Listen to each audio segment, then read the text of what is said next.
Je commence par mettre 60 g de semoule, 500 g de farine et 1 cuillère à café de sel à peu près. Je mélange. Je vous rappelle que tous les ingrédients sont notés dans la description. J'ajoute mon huile d'olive, c'est 3 cuillères à soupe.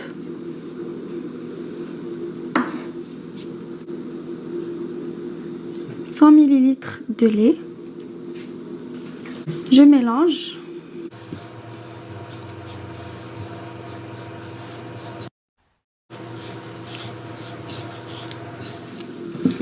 J'ajoute de l'eau petit à petit.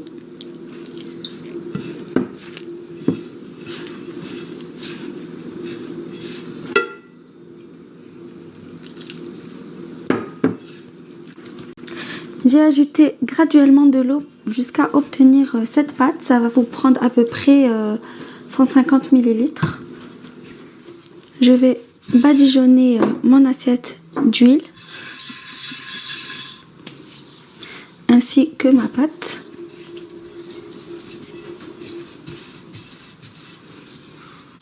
Alors la pâte va pas gonfler parce qu'on n'a pas mis de levure. C'est juste, on va juste la laisser reposer pour qu'elle soit plus maniable.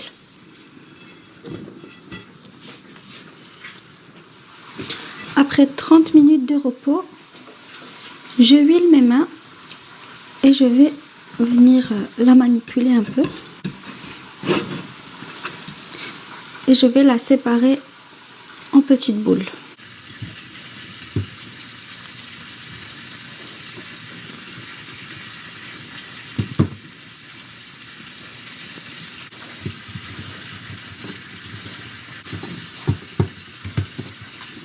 Donc une fois que j'ai formé mes petites boules, je huile mes mains à nouveau et je vais venir les aplatir avec la paume de ma main.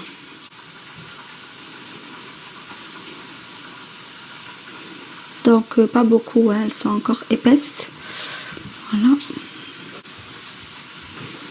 Voilà, et je recouvre pour 15 minutes supplémentaires.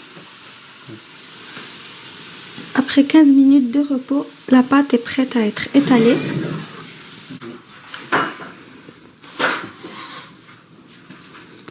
Je vais mettre de l'huile d'olive sur mon plan de travail.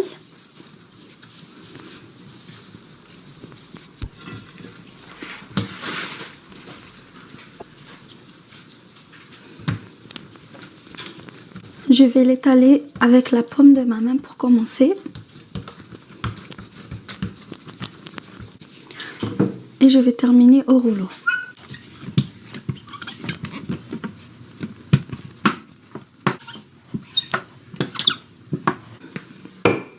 Donc voilà, une fois que j'ai bien étalé ma pâte, je vais prendre ma poêle à crêpes. Je vais recouvrir de papier absorbant et je vais mettre ma pâte dessus. Et je vais venir couper l'excédent avec un couteau. Alors moi j'utilise cette méthode pour avoir une forme bien ronde, mais vous pouvez utiliser tout simplement un emporte-pièce en forme de cercle. Alors voilà, ça donne ça. Maintenant je vais aller le cuire. J'ai oublié de le mentionner, mais c'est très important d'étaler la pâte le plus finement possible pour avoir des tortillas bien souples. Les petites bulles sur le dessus commencent à se former. Alors je vais venir tourner. Alors pour la cuisson, c'est à feu très très doux. C'est environ 2 minutes du premier côté et 30-40 secondes de l'autre côté. Si vous utilisez ma méthode, c'est important de refroidir la poêle en la passant sous l'eau froide entre chaque cuisson. Voilà de belles tortillas bien rondes et bien souples. Elles sentent super bon. Vous pouvez